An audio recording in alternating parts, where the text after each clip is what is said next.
तो यहीं से आगे स्टार्ट करते हैं आज की क्लास और कुछ क्वेश्चन पहले प्रैक्टिस करेंगे, है ना। और इसके बाद में लिस्ट ऑफ फॉर्मूला लिखवाऊंगा मैं। जी हाँ, मुझे बिल्कुल याद है।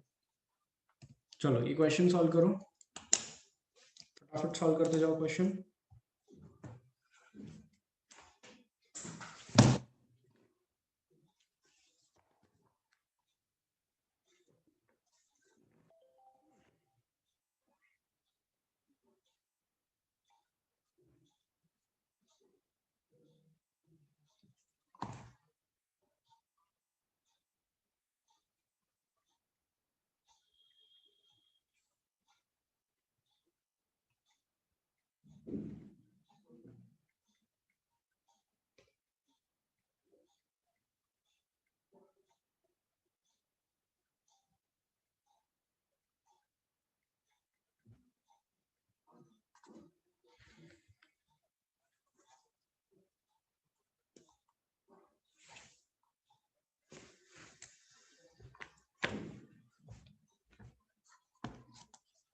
ठीक है, सबका आंसर आ गया होगा। इसका आसान क्वेश्चन था एकदम।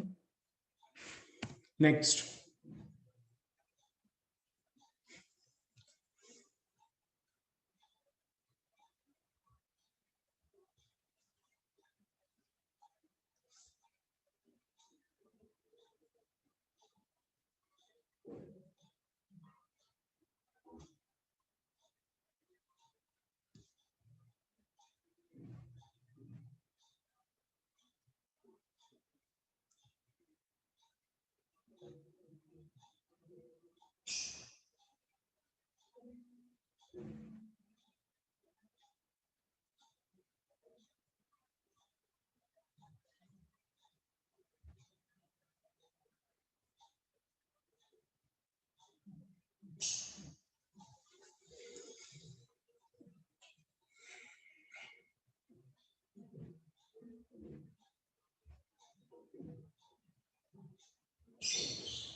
चलिए इसका आंसर बताइए।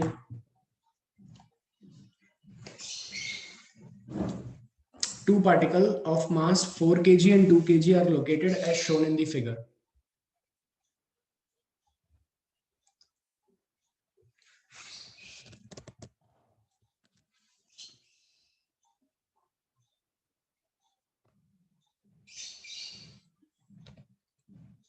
Find the position of center of mass.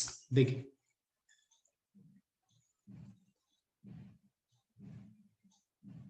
अब ये सिचुएशन दी है और ये 5 मीटर की लाइन है। सेंटर ऑफ मास कैसे निकालें? ये 5 मीटर है तो ये कितना होगा? ये 37 डिग्री है। बोलो, क्लियर है? अगर ये ऐसा होगा,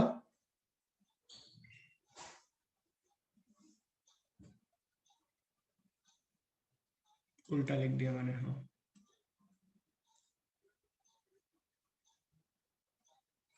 ठीक है, अगर ये ऐसा होगा तो हमारे इसके कोऑर्डिनेट कितने हो गए? 4,3 और इसके क्या हो गए? 0,0।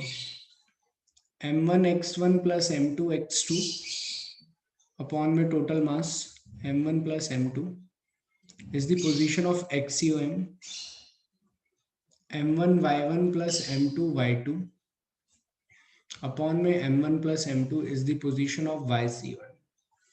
XCOM कितना होगा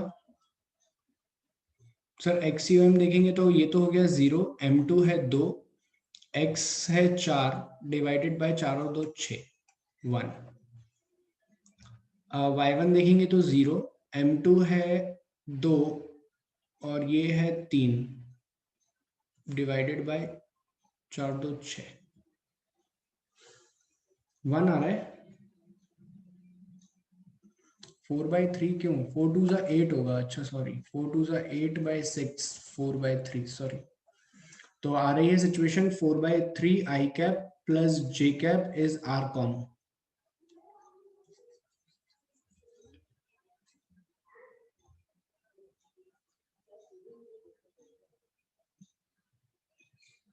8/6 है ना भैया, उसको 4/3 लिखूंगा मैं, 5/3 थोड़ी लिखूंगा। कैसे लिखूंगा 5/3? एक्स और वाई जोड़ रहे हो, क्या कर रहे हो है?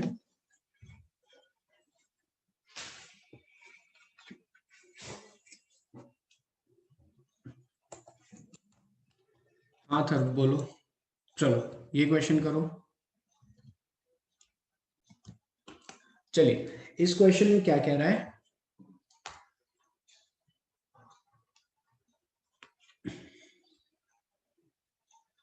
दो पार्टिकल है, एक है 2 kg और एक है 4 kg।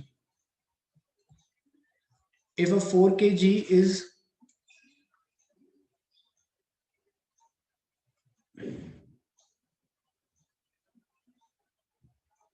If a 4 kg is displaced by 5 metre, यदि 4 kg को 5 मीटर डिस्प्लेस कर दिया जाता है, अगर 4 kg को 5 मीटर डिस्प्लेस कर दिया जाता है, then by what distance 2 kg should be move for which centre of mass will remain at the same position. तो पहले हमारा सेंटर ऑफ मास इनिशियली यहां पे था, ठीक है, तो यहां से डिस्टेंस थी x और यहां से डिस्टेंस थी y शुरुआत में। जब ये 5 मीटर खिसका दिया गया तो हमारा सेंटर ऑफ मास, अच्छा मुझे एक बात बताओ, अभी तो हम सेंटर ऑफ मास इतना बोल रहे हैं, सेंटर ऑफ मास की टेंडेंसी कहाँ होती है लाई करने की, हैवी बॉडी की तरफ या हैवी बॉडी से दूर? पूरे सिस्टम में सेंटर ऑफ मास जहां लाई करेगा, it is always nearer to the heavy mass. तो एक नोट लिखो, सेंटर ऑफ मास लाइज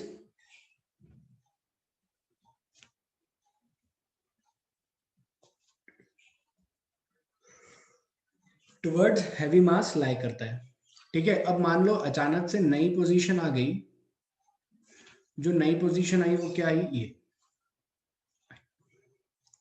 ये डिस्टेंस हो गया x,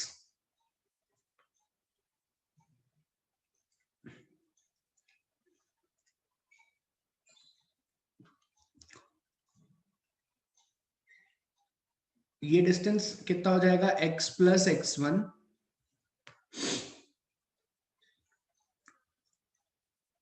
और ये हो जाएगा समथिंग, ये x1 और ये, इसको ले लो तुम x प्लस x1 और इसको ले लो x2 प्लस 5। 1 मिनट दे रहा हूं, फटाफट सॉल्व करो सभी लोग जल्दी। इधर देखिए, थोड़ी सी नंबरिंग को मैं और आसान बना देता हूं तो आप लोगों को शायद से एक हिंट मिल जाएगी। थोड़ी सी नंबरिंग को और आसान बना लेते हैं हम, जैसा कि हमने क्लास में ही लिया था। 2 मिनट रुक जाओ तो तुम लोगों को याद रहेगा। ये शुरुआत की सिचुएशन है जिसमें मैंने x और x1 बोला था, है ना, तो तुम लोग कंफ्यूज नहीं होगे फॉर्मूला यूज करने में। ये x1 और ये x2, ये तो तुम्हें पता ही है सबको। फिर हमने ये किधर जाएगा पता नहीं, इसको इधर मूव किया है x2 प्लस 5, ठीक है। मान लेते हैं कि ये अंदर की तरफ आया होगा, मुझे नहीं पता है, मैंने मन से माना है, तो मैं बाहर की तरफ ले लेता हूँ तो मेरे को प्लस में वैल्यू लिखना रहेगी। मान लेते हैं इसको पीछे खिसकाना पड़ेगा y, ठीक है। तो हमने पढ़ा है सर m1 x1 बराबर m2 x2, inverse of their masses में डिवाइड हो जाता है centre of mass. Centre of मास का डिस्टेंस एक मास से इनवर्स ऑफ देयर मासेस में डिवाइड हो जाता है, बोलो।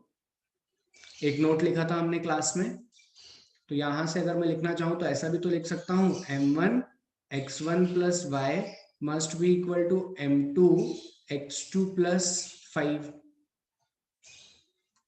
अरे यार, m1 की वैल्यू है 2x1 2y बराबर m2 की वैल्यू कितनी है बेटा, m2 की वैल्यू है 2, सॉरी 4 है, 4x2 प्लस 20। अब क्या करें आगे, अब क्या करें आगे, अब तो फंस गए।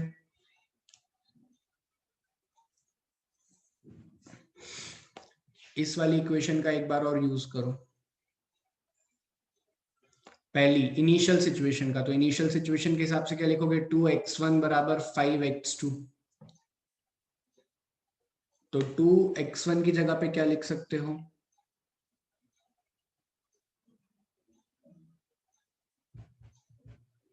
अरे यार बोलो ना यार, तुम मुझसे ज्यादा आता है ये सवाल। 5x2।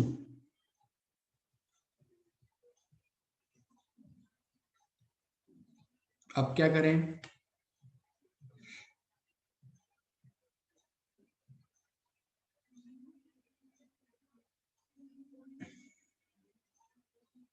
ये 4 है, सॉरी एक सेकेंड, थोड़ा सा गलत लिखा गया। इधर देखो, 2x1 बराबर 4x2। तो 2x1 की जगह पे हम लिख देते हैं 4x2 प्लस 2y बराबर 4x2 प्लस 20। तो ये 4x2 तो कट गया, 2y बराबर 20, तो y बराबर 10। मतलब सर आपने जो अज्यूम किया था ना पीछे की तरफ, वो 100% सही किया था, क्योंकि आंसर पॉजिटिव आया। और कितना पीछे ले जाना है, 10 मीटर पीछे ले जाना है। समझे, क्लियर है हर कोई को। ये क्वेश्चन सॉल्व करो बेटा फटाफट सभी लोग।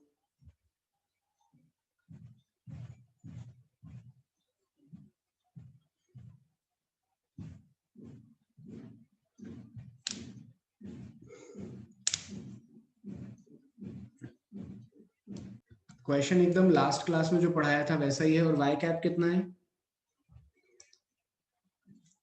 0 0 √3/2/3।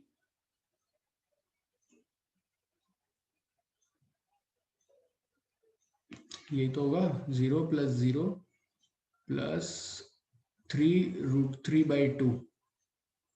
और टोटल मास कितना है, 3 2 5 और 1 6। तो ये 2 इधर आ गया, 3 2 √3/4। यही आ रहे हैं क्या दोनों, देख लो तुम्हारी लोकेशन एक्स और वाई की।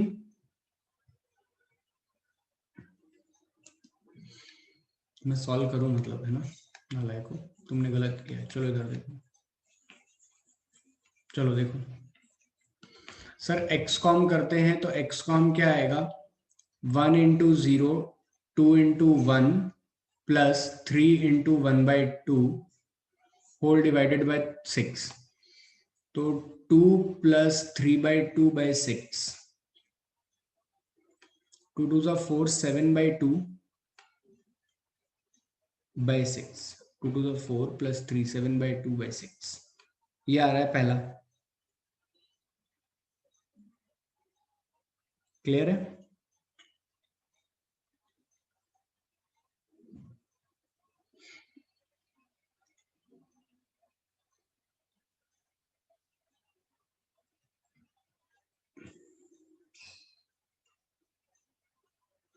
और दूसरा क्या आ रहा है,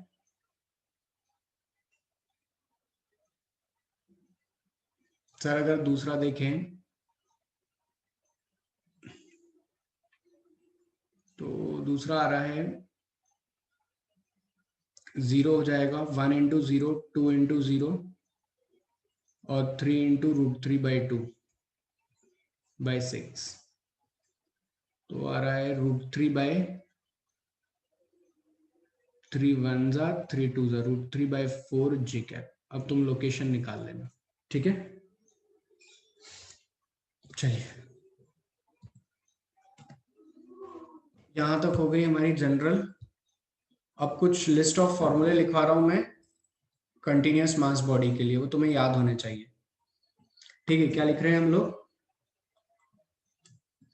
कंटिन्यूअस मास बॉडी के लिए लिस्ट ऑफ फॉर्मूले लिखवा रहा हूँ, वो तुम्हें याद होने चाहिए, ठीक है। अभी बिना चैट करे फटाफट, बिना कुछ चैट वैट करे फटाफट स्टार्ट करो।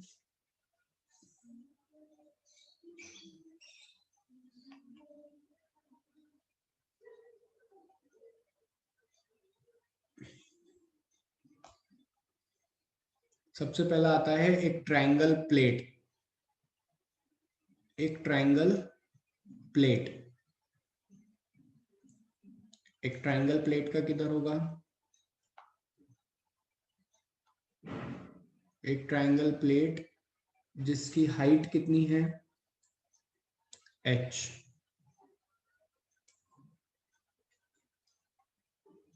उसका y XCOM क्या होगा 0। क्यों 0? क्योंकि हमने सिमेट्रिक है। और YCOM क्या होगा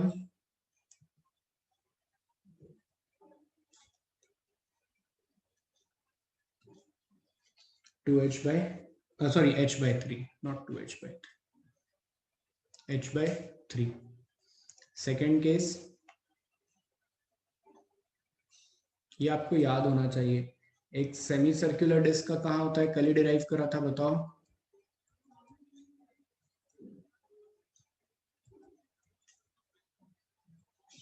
सर एक डिस्क है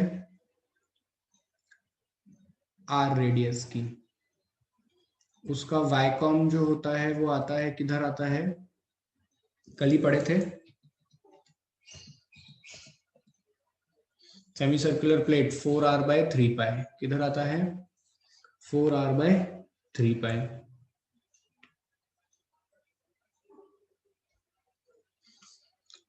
उसके बाद में एक semi circular ring, semi circular ring,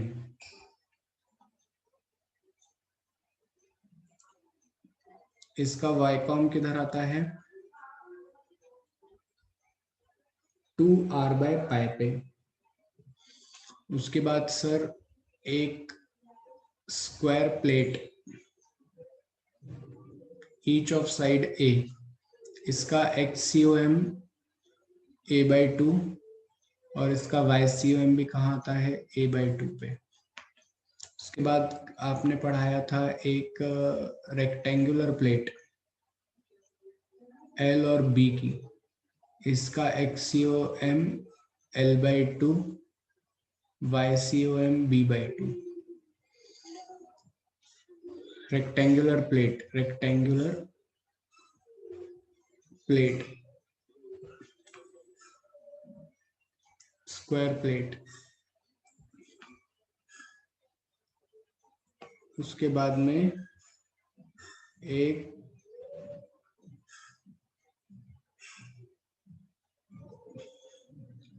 hemispherical shell, hollow कटोरी जो होती है, hollow hemispherical shell. Hollow hemispherical shell का YCOM आता है r/2 पे। कितने पे आता है, r/2 पे। चलो इतना लिखो फटाफट। चलिए यहां तक लिख लिया, सभी लोगों ने लिख लिया यहां तक, ठीक है। अब आता है सॉलिड कोन।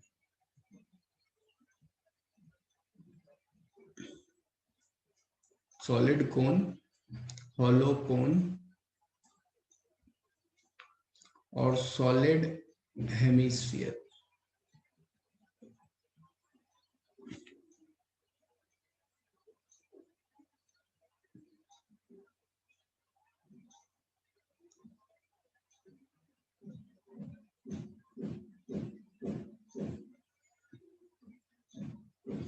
ठीक है, ये हमारा सॉलिड हेमिस्फीयर है, इसका रेडियस है r, तो इसका वाईकॉम कितना होता है,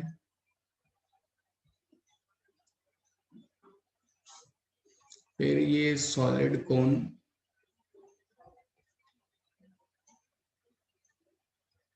क्या ड्राइंग बन रही है आज। अगर इस सॉलिड कोन की हाइट है h और रेडियस है r, तो इसका वाईकॉम जो होता है वो होता है h/4।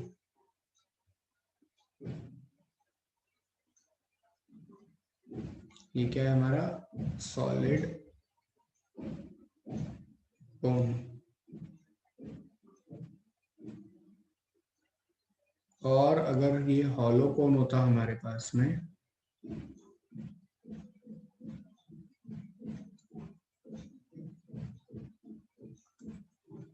हॉलो कोन होता तो वाईकॉम कहाँ आता है, h/3 पे। ये इसकी हाइट होती h और ये इसकी रेडियस होती r। इतना याद करो, मतलब इतना कॉपी में लिखो।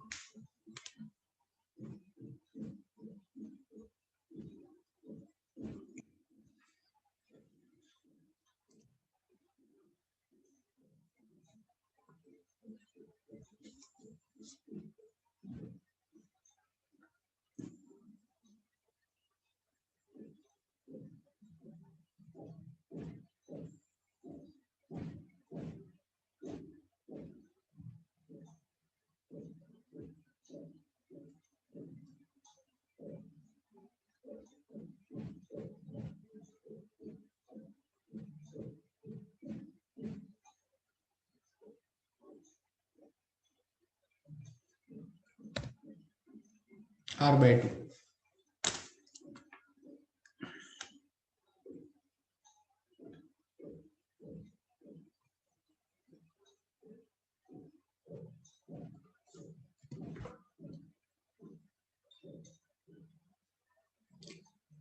हाँ,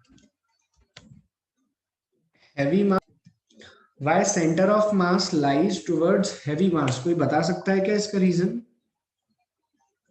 Y centre of mass lies towards heavy mass, heavy mass की तरफ ही क्यों लाई करता है?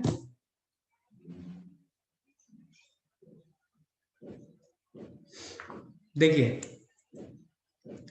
सेंटर ऑफ मास वो पोजीशन है जो कि सब मास के, मैं वैसे ही सारी बातें नोट में लिखवाने वाला हूं। देखो आप कर क्या रहे हो यहाँ पे, नोट में समझो। ये लिख लिए ना सबने, ऊपर के चित्र बने हुए?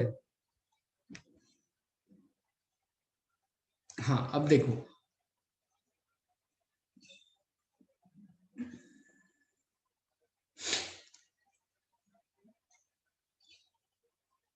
इन 4-5 पॉइंट का एक ऐसी लोकेशन है जहां पर के हमको मास रखना है। तो सेंटर ऑफ मास जो होता है ना, यहां पर क्या आएगा, total mass m r com दूरी पे, और ये सब उससे m1 r1 दूरी के हैं ये।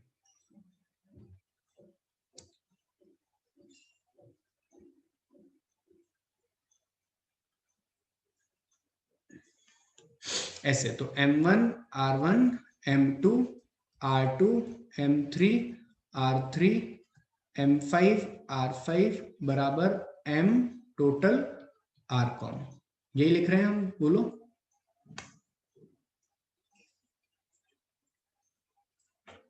Equals to m total r com.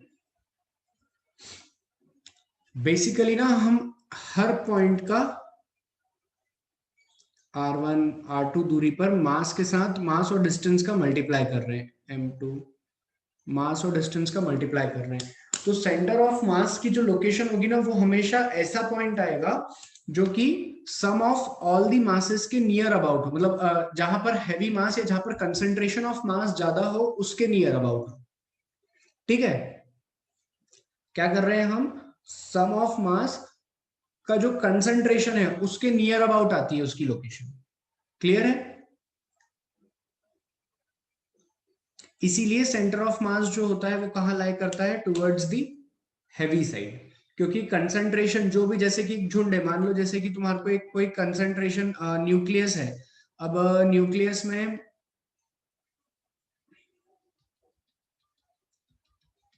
ऐसे ऐसे बहुत सारे पॉजिटिव चार्जेस का ऐसा कंसंट्रेशन हो जाए एक जगह, और यहाँ पे कम है, यहाँ बहुत ज्यादा हो गए, तुम क्या कहोगे, पॉजिटिव चार्जेस इधर है, तो ये तुम्हें कंसंट्रेशन दिख रहा है ना साफ, और कुछ पॉजिटिव चार्जेस इधर है। तो तुम्हें अगर एक कॉमन पॉइंट कहीं लोकेट करना हो, that will be nearer to the more positive one. Clear? चलिए, तो ये था, कुछ नोट लिखेंगे second point, centre of mass may lie outside the body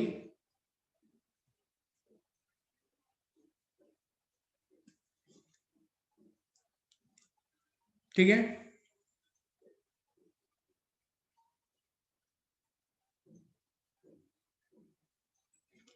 clear है। उसके बाद लिखेंगे for symmetrical bodies, for symmetrical bodies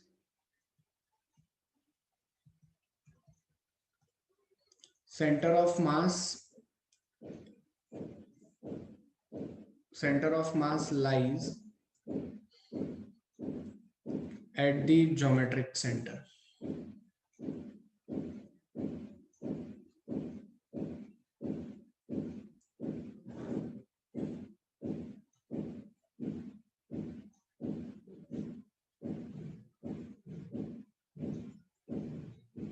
लिखा इतना, लिखो इतना, लिखो पहले।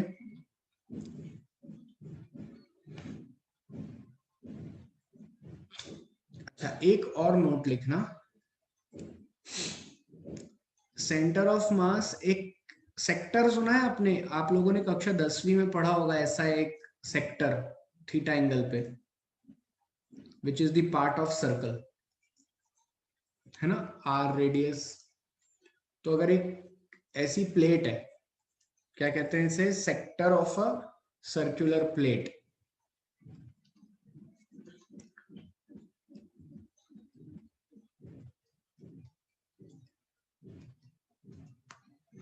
इसका सेंटर ऑफ मास कहाँ होता है सर? ऑब्वियस सी बात है कि जो कुछ भी होगा वो एक्स दूरी पर ही होगा, क्योंकि वाई के अबाउट, वाई एक्सिस को तो हम ओरिजिन पर ले लेंगे। मान लो अगर यहां पर है सर, तो हमारा ओरिजिन, एक सेकंड में उल्टा बोल रहा हूं, हम हमारा ओरिजिन यहां रखते हैं, सॉरी, और ये क्या आ जाएगी हमारी लोकेशन ऑफ एक्सीओएम, है ना। तो लोकेशन ऑफ एक्सीओएम देखे तो वो किधर आती है, 2r sign theta bye 3 theta.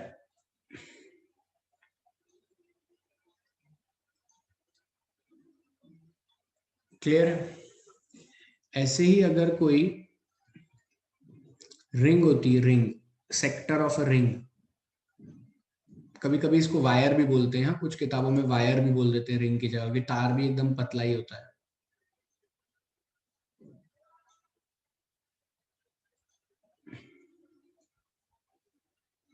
Sector of a ring, axiom कितना होता है, r साइन थीटा में थीटा। ये दो तीन चीजें जो आपको याद होना चाहिए।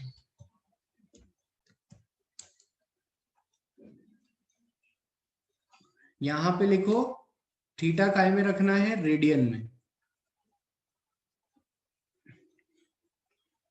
3 थीटा मतलब इन रेडियन। ये बहुत इंपॉर्टेंट बात है, हम लोग भूल जाते हैं और फिर न्यूमेरिकल फॉर्मूला होते हुए भी गलत हो जाता है।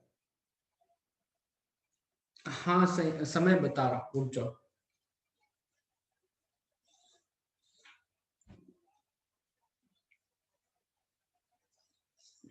चलिए अब आगे देखिए, कल हमने पढ़ा था semi circular ring. Semi circular ring का देखो,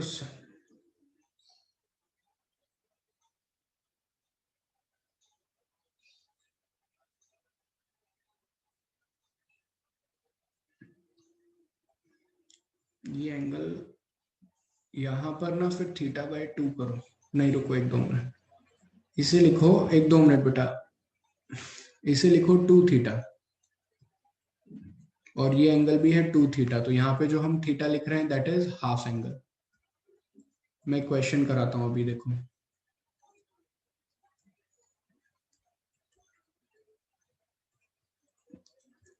इधर देखो, एक सेमी सर्कुलर रिंग है,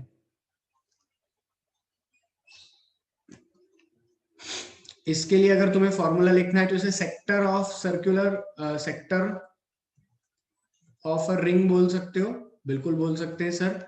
लेकिन सर आपने सेक्टर ऑफ रिंग ना ऐसा पढ़ाया है हमें, यहाँ पे जो एंगल लेने को कहा है ना वो 2 थीटा का है, तो ठीक है यहाँ भी 2 थीटा ले लो यार, ये हो गया 2 थीटा, दोनों एंड पॉइंट के बीच का एंगल। यहाँ पर 2 थीटा बराबर कितना है 180 या पाई, तो थीटा बराबर कितना होगा पाई बाय 2। अब सेक्टर ऑफ रिंग का फॉर्मूला क्या होता है, एक्सकॉम बराबर R sine theta by theta, R sine 90 sine pi by 2, और ये भी रेडियन में ही रखना है पाई बाय 2, क्या आ गया 2r बाय पाई, क्या ये डिराइव किया था हमने एक्सकॉम। यहां पर वो वाई कॉम में मिलेगी लाइन, तुम इतनी सिमेट्री समझते हो कि यहाँ पर एक्स कॉम ये होगा 0 और जो कुछ भी आंसर आएगा वो वाई कॉम में आएगा, ये डायग्राम को मैं ऐसे बना देता तो ये एक्स कॉम बन जाता, बोलो यार ये एक्स कॉम बन जाता, समझ पा रहे हो ना मेरी बातों को। ये रही वो लोकेशन जो यहाँ दिख रही है वाई सी ओ एम, यहाँ क्या बन गई आर। ऐसे क्वेश्चन पूछता है क्योंकि एग्जामिनर ऐसे क्वेश्चन भी आ जाते हैं कभी कभी, तुम्हें कोई दिक्कत नहीं होना चाहिए। थीटा क्या है, हाफ एंगल है और हमेशा रेडियन में रखना है, समझे। अब इसी रिंग का कल आप सर, इसी रिंग का कल आप एक केस पढ़ा रहे थे। अब एक रिंग ऐसी है, दूसरी रिंग इसके नीचे लगा दी, ठीक है, तो ये इसका यहां से मास हो गया टू, सेंटर ऑफ मास की लोकेशन हो गई 2r बाय पाई, और यहां से भी हो गई 2r बाय पाई, और ये क्या है हमारा ओरिजिन चल रहा है। तो अगर हम टोटल रिंग का निकालेंगे, कंप्लीट रिंग का, तो वो किधर आएगा, x बराबर 0 और y बराबर 0 पे कल पढ़ाया था ये। इसका मतलब जो नया सेंटर ऑफ मास इन दोनों सिस्टम का आने वाला है वो कहाँ आने वाला है, यहाँ पर। और सर इस लोकेशन पर तो ना कोई मास प्रेजेंट है और ना ये सिस्टम के अंदर है, तो हम यहां से कह सकते हैं ना centre of mass may lie outside the system where physically no mass is present, where physically no mass is present।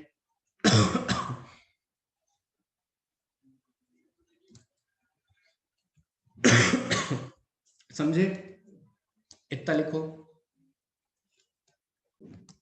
Copy में हेडिंग डालिए COM ऑफ कंपोजिट सिस्टम।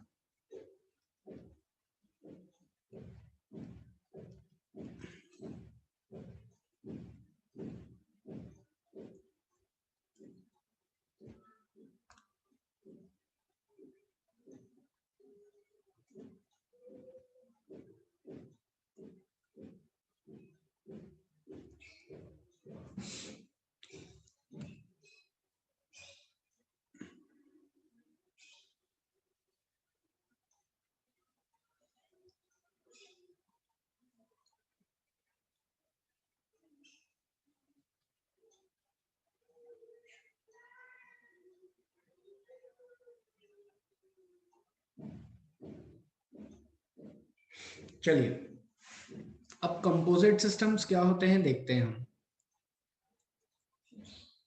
देखिए मान लीजिए एक कोन है,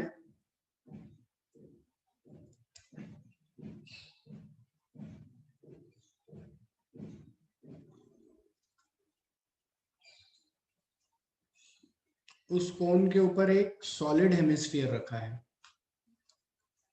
क्या है, एक कोन है, ये रहा हमारा सॉलिड हेमिस्फीयर, और उसके ऊपर रखा है एक कोन ऐसा, this is the solid cone and this is the solid hemisphere.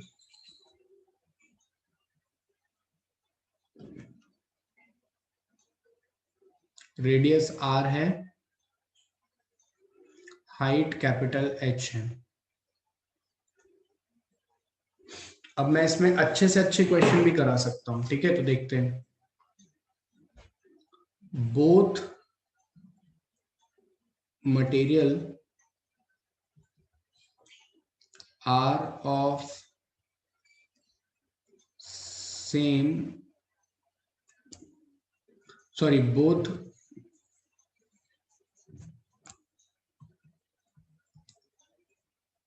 bodies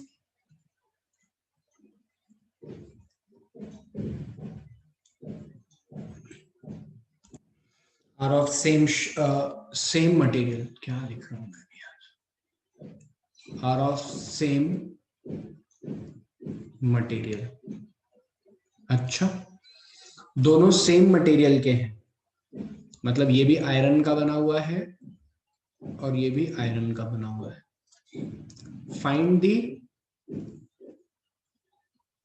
centre of mass of complete system.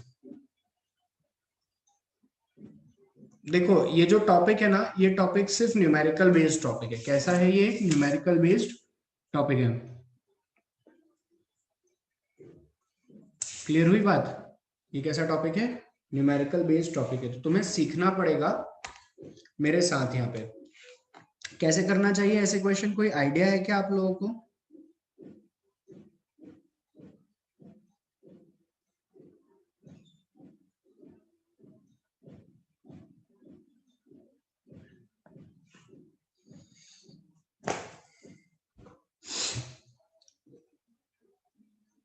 पहले तो हमें रेडियस और हाइट में रिलेशन मिल जाए तो density of cone mass upon volume,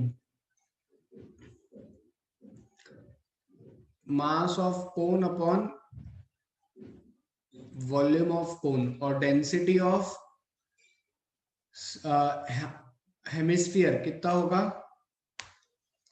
mass of hemisphere upon volume of cone. और ये दोनों डेंसिटीज कैसी हैं? सेम है। मास ऑफ कोन ले लेते हैं अपन 3 kg और मास ऑफ हेमिस्फीयर ले लेते हैं अपन 6 kg। अगर दोनों की डेंसिटी मटेरियल की सेम है तो 6 अपॉन में वॉल्यूम ऑफ कोन कितना होता है बेटा?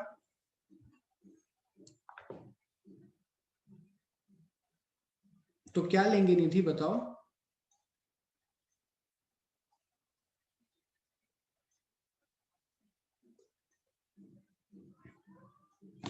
वॉल्यूम ऑफ कोन कितना होगा? 1/3 pi r square h, 1/3 pi r square h. और वॉल्यूम ऑफ हेमिस्फीयर कितना होता है? Solid hemisphere, volume of solid hemisphere कितना होता है? 2/3 पाई आर क्यूब कितना होता है? तो सर 3 अपॉन में 2/3 पाई आर क्यूब, 3 2 जा पाई, 3 कट गया, आर स्क्वायर कट गया, आर बचा। 2/h बराबर 1/2 आर, h बराबर 4 आर। क्या ये आ रहा है डेंस इसके बीच में रिलेशन?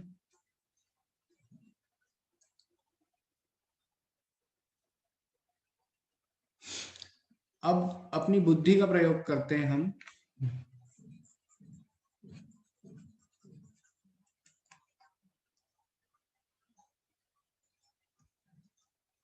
सॉलिड कोन, सॉरी,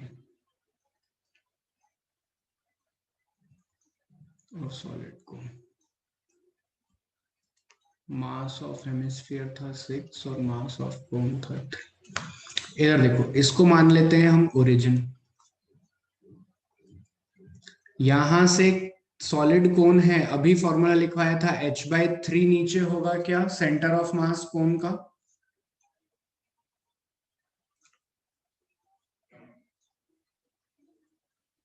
h/3 पे 3 kg रखा हुआ है, बोलो।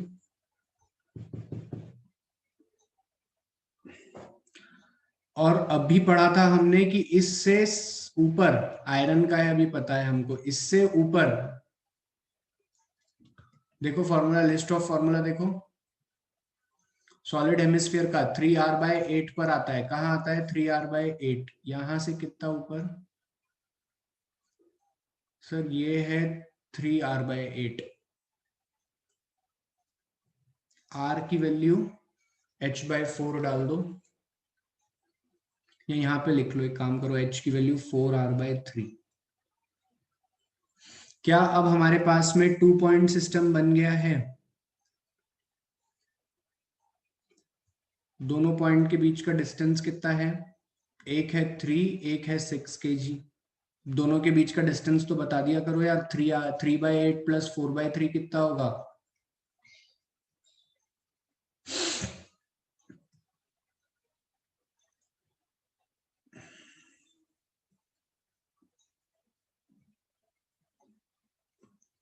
क्या इनके बीच का डिस्टेंस 41/24 r है?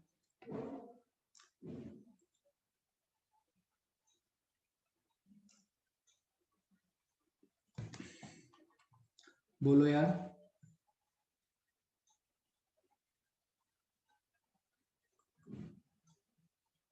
अच्छा, h/4 आता है क्या?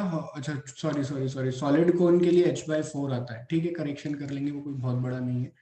h/4 तो आसान हो गया क्वेश्चन फिर तो हमारे लिए। h/4 तो ये r के बराबर है। तो 3r/8 plus r will be 11r/8।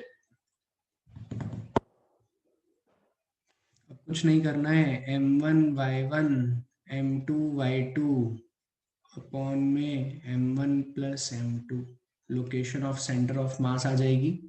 तुम चाहो तो अब इसे ओरिजिन मान लो 0,0। तो 3 वाला तुम्हारा 0 पर है, 6 वाला 11r/8 पर है, और टोटल मास कहाँ है? टोटल मास है 9। पूरा प्योरली न्यूमेरिकल है ये टॉपिक। कितना हो गया ये? 66r/8 9 72। This is the location of Viacom.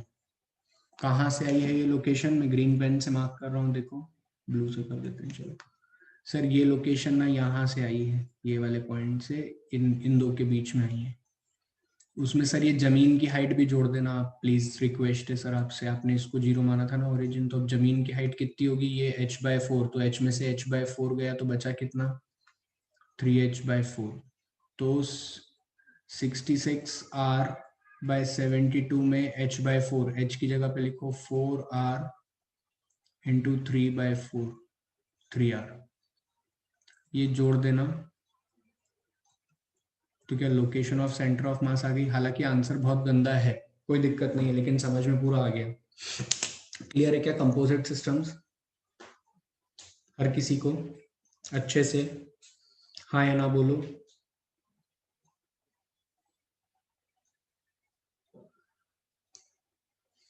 इसका स्क्रीनशॉट लो, एक क्वेश्चन करेंगे हम। 1 2 3।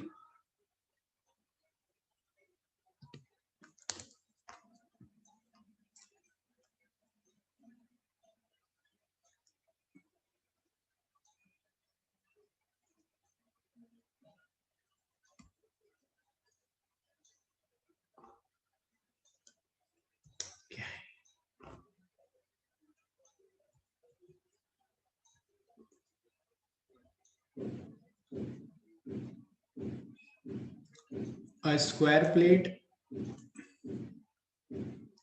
a square plate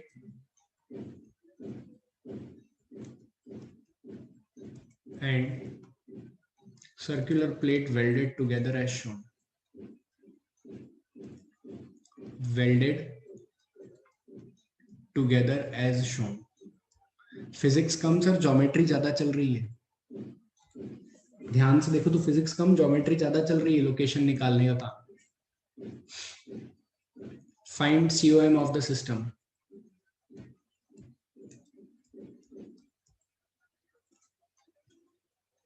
मास ले लो 2 kg, मास ले लो 4 kg, इसकी रेडियस ले लो r बराबर 2 मीटर। चलो बताओ, सॉल्व करते हैं। सर यहाँ पर हम ना इसको एक सिस्टम में बदल देते हैं, इसके डायमेंशन भी 2 मीटर के हो जाएंगे, ये भी 2 मीटर का हो जाएगा। तो यहाँ पे हम एक पॉइंट मास बनाते हैं इस लोकेशन पे 2 kg का, ये दूरी है r, इसके बाद में ये कितना है, ये भी a/2 पे है और ये r,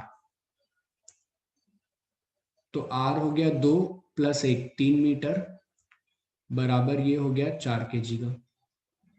अब क्या दिक्कत है सर, इसको मान लेते हैं हम ओरिजिन, क्या मान ले, अभी हमने अपने मन में माना है यहाँ पे ओरिजिन, ठीक है। तो ये हो जाएगा 2 × 0 4 × 3 अपॉन में क्या होगा m1r1, टोटल मास है 6, 4 3 12/6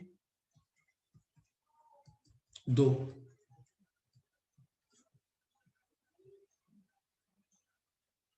अरे साइड इक्वल टू डायामीटर होगा ना, ये तो चित्र दिख ही रहा है, उसने बनाया ही ऐसे है। मैं क्या कर सकता हूं, इसमें बनाया ही ऐसे है उसने, तुम्हें अपना दिमाग चलाना था। XUM = 2r, लेकिन सर आपने बताया नहीं कहां से पूछा है, तो अगर वो यहां से पूछता ए पॉइंट से, तो तुम्हें पता है सेंटर ऑफ मास कितना आ रहा है, यहां से आ रहा है इस पॉइंट से, इधर से आ रहा है 2 मीटर पे, तो ये 2, तो x बराबर क्या लिख देते, XUM = 4 metre from A. Clear हुआ सभी को अच्छे से?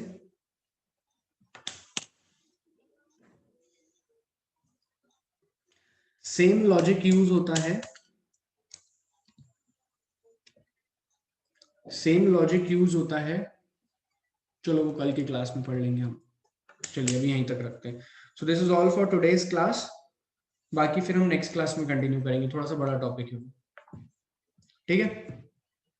लास्ट पेज ही तो है देवी जी, भाई साहब ये, ओके, गुड नाइट।